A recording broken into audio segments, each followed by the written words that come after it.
Un tournant historique pour la pêche au Sénégal, la fin des accords avec l'Union européenne et les nouvelles orientations stratégiques. Aujourd'hui, nous semons les graines d'un Sénégal souverain, juste et prospère pour les générations futures. Si nous continuons à cultiver notre terre, nos idées et notre peuple, les fruits viendront toujours.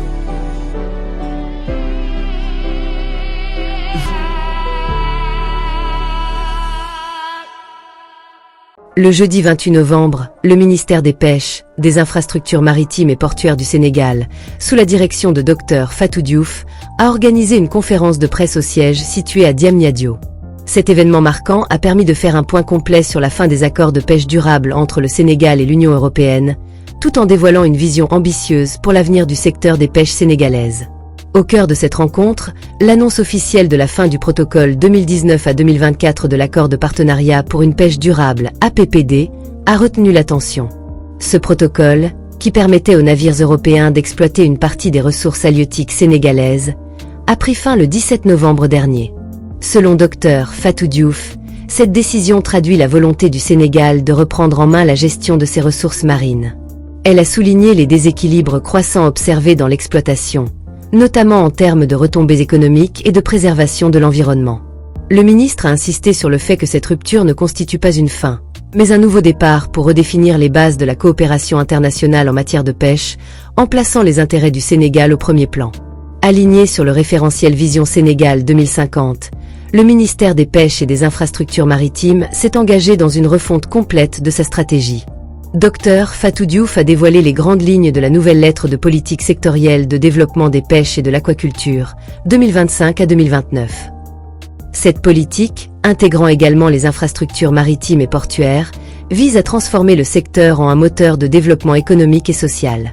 Parmi les axes prioritaires figurent la transparence dans la gestion des pêcheries, mettre en place des mécanismes modernes pour surveiller et réguler l'exploitation des ressources marines. L'investissement dans l'aquaculture, promouvoir des alternatives durables pour réduire la pression sur les ressources halieutiques naturelles. Le renforcement des infrastructures portuaires, moderniser les ports pour soutenir la transformation et la commercialisation des produits halieutiques.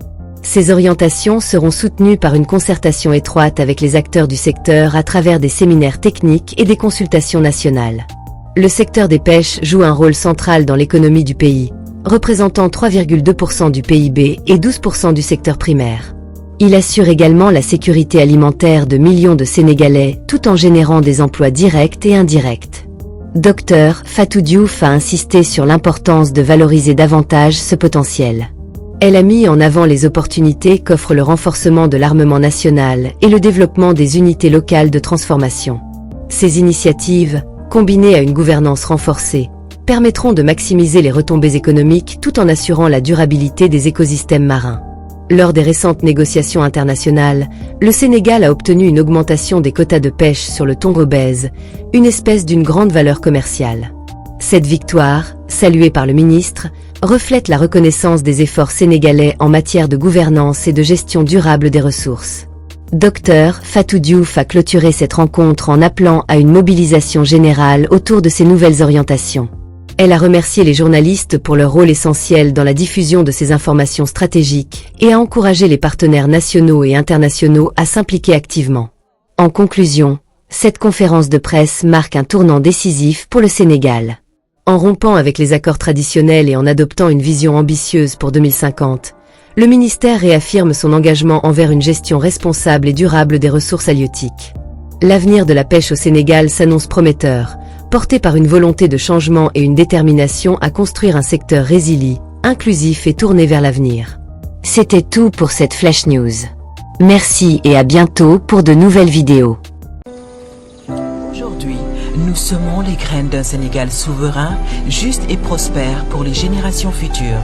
Si nous continuons à cultiver notre terre, nos idées et notre peuple, les fruits viendront toujours.